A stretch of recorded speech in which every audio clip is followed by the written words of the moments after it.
നല്ല പടം എനിക്കിഷ്ടമായി, നല്ല ഇഷ്ടമായി. അടിപൊളി സിനിമയായിരുന്നു. എല്ലാവരും നന്നായിരുന്നു. അടിപൊളിയായിരുന്നു. കുഴപ്പമില്ലായിരുന്നു, നല്ലതാണ് പുള്ളിയുടെ പഴയ പോലത്തേക്ക് ഒരു യൂഷ്വൽ കോർട്ട് റൂം ഡ്രാമയായിട്ട് എനിക്ക് തോന്നിയുള്ളൂ. ഇതേപോലത്തെ ജേർണലിലെ സിനിമ താരം ഇറങ്ങിയിട്ടുണ്ട്. സുരേഷ് ഗോപി എല്ലാം കൊള്ളാം. രാഷ്ട്രീയം തന്നെയാണ് കുറച്ചൊക്കെ, സ്റ്റേറ്റ് ഗവൺമെന്റിനെ കുറിച്ചൊക്കെ കുറച്ച് പറയുന്നുണ്ട്. കൊള്ളാം, പടം കൊള്ളാം. സെക്കൻഡ് ഹാഫ് അത്ര പോരാ, പൊളിറ്റിക്സിനെ കുറിച്ച് പറയുന്നുണ്ട്.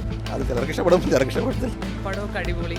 സുരേഷ് ഗോപി പഴയ ഒരു തിരിച്ചുവരവ് അത് സൂപ്പറായിട്ട് ചെയ്തിട്ടുണ്ട്. പിന്നെ അനുപമ പരമേശ്വർ നന്നായിട്ട് ചെയ്തിട്ടുണ്ട്. ഇപ്പോഴത്തെ ഭരണം ഇത് തന്നെയാണ് കാണിക്കുന്നത്. ഓരോരുത്തർക്കും ഓരോ നിയമമല്ലേ, അതാണ് കാണിക്കുന്നത്. പിന്നെ എന്താ, ജാനകി എന്ന് പറഞ്ഞ പേരിൽ അതിലൊന്നുമില്ല, ഇത്രയും വിവാദമാക്കേണ്ട കാര്യമില്ലായിരുന്നോ.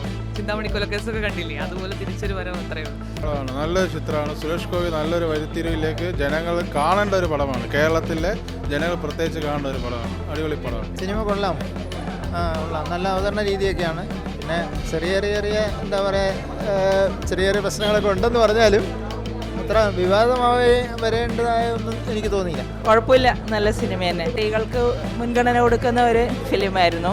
പഴയ അതേ സ്ട്രോങ്ങിൽ തന്നെ സുരേഷ് ഗോപി എന്നും മുന്നോട്ട് പോകുന്നുണ്ട്. Good film. നമ്മുടെ നീതിന്യായാവസ്ഥ ശരിക്കും ഇതിൽ കൂടി മനസ്സിലാക്കാൻ സാധിക്കും. അത് ശരിക്കും മാറണം. നല്ല ഫിലിം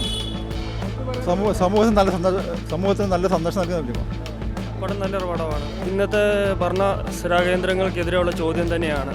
കാര്യം ഇന്നത്തെ കാലത്ത് ഒരു ഭരണഘടന എല്ലാവരുടെയും കയ്യിലുണ്ടെങ്കിൽ ഉള്ള ചോദ്യങ്ങൾ ചോദിക്കാൻ പറ്റും. നമുക്കും ഈ ഒരു സമൂഹത്തിൽ നിലനിൽക്കുന്ന പല കാര്യങ്ങൾക്കും എതിരെ ചോദ്യങ്ങൾ ചോദിക്കാൻ പറ്റുമെന്നുള്ളൊരു ഉറപ്പുണ്ട്. കാര്യം പ്രത്യേകിച്ച് ഇന്നത്തെ സ്ത്രീകൾ നമ്മുടെ കേരളത്തിൽ മാത്രമേ ഉള്ളൂ ഞാൻ ഇങ്ങനെ കണ്ടിട്ടുള്ളൂ. ഇത്രയും അപകർഷിതമായിട്ടുള്ള ഒരു സമൂഹത്തിൽ ഇങ്ങനൊരു സിനിമ വളരെയധികം അർത്ഥവത്താണ്. ഇത് മാറ്റം തന്നെ ഉണ്ടാക്കുകയെന്ന് ചെയ്യുമെന്ന് ഞാൻ പ്രതീക്ഷിക്കുന്നു. കുഴപ്പമില്ലായിരുന്നു, നല്ല സിനിമയാണ്, കാണാൻ പറ്റിയൊരു സിനിമയാണ്. കണ്ടുകൊണ്ടിരിക്കാവും, വാച്ച് മൂവിയാണ്, ഫാമിലിക്ക് കാണാൻ പറ്റിയ കൊള്ളാം സിനിമ. എടുത്തു പറയാൻ നല്ലൊരു സിനിമയാണെന്ന് പറയാനുണ്ട്. ഇപ്പോഴത്തെ കാര്യങ്ങളെയൊക്കെ വിശദീകരിച്ച് പറയുന്നൊരു സിനിമ. ജേസ്ക നല്ല പടം, എനിക്ക് ഇഷ്ടപ്പെട്ടു.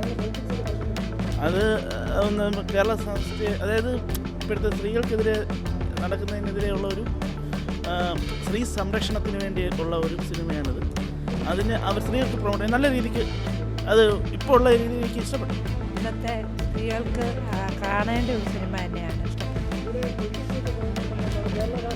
അതിപ്പോൾ നടക്കുന്ന കാര്യങ്ങളൊക്കെ തന്നെ പറയുന്നു. അത് പ്രത്യേകിച്ച് കൂടുതലായിട്ടൊന്നുമില്ല. ഇപ്പോൾ നടക്കുന്ന കാര്യങ്ങളൊക്കെ തന്നെ പറയുന്നു. ശരിയായിട്ടുള്ള കാര്യം ഇഷ്ടമാണ്. മൂവി കൊള്ളാം, ബട്ട് ലാസ്റ്റ് ഒരു മിനിറ്റ് ആണെങ്കിൽ ഇല്ലേ, ഇതൊക്കെ കേസൊക്കെ കഴിഞ്ഞു എന്നിട്ട് അതിന് ശേഷമാണെങ്കിൽ ഒരു ഗവൺമെൻറ്റിനെ ഇട്ട് ചമയ്ക്കുന്ന കുറച്ച് സീക്വൻസ് ഉണ്ട്. ആ സീക്വൻസ് ആവാൻ നേരത്താണ് മാക്സിമം നമുക്ക് നമ്മൾ എല്ലാ മലയാളികളും ആദ്യം മറ്റേ കേരള ഗവൺമെൻറ് ആണെന്ന് ഒരു ധാരണ അങ്ങ് വിചാരിച്ചങ്ങ് പോകും. ബട്ട് ആക്ച്വലി നമ്മുടെ കേരളത്തിൽ അങ്ങനെയൊന്നും അല്ലെന്നാണ് എൻ്റെ വിചാരം. ബട്ട് ഇത് സർക്കാർ എന്ന് പറയുന്നുണ്ട്, സർക്കാരിനെ അടിച്ചമർത്തുന്ന രീതിയിൽ കുറച്ച് ഡയലോഗ്സൊക്കെ ഉണ്ട്. ബട്ട് എന്നാലും ഓവറോൾ നമ്മളൊരു മൂവി മാത്രമായിട്ട് കാണുന്നെങ്കിൽ ഇത് നല്ലൊരു മൂവിയാണ്. ഒരു ഡിഫറെൻറ്റ് ടൈപ്പ് ടേസ്റ്റ് ഉണ്ട് മൂവിക്ക്. സുരേഷ് ഗോപിൻ്റെ ആക്ടിങ് കൊള്ളായിരുന്നു. പിന്നെ മാധവ് സുരേഷ് ഓവറോൾ പുള്ളി ഇതേപോലെ ഇൻ്റർവ്യൂ തന്നതെന്ന് പറയാൻ നേരത്ത് പുള്ളി കുറച്ചൊക്കെ സീൻസിലൊക്കെ ഉണ്ടെന്നാണ് പറഞ്ഞത്. But he was ruling the movie. But last കുറച്ച് കോൺസിക്വൻസസ് കാരണം ചിലപ്പോൾ ഒരു ഡിസ്ലൈക്ക് വരാം.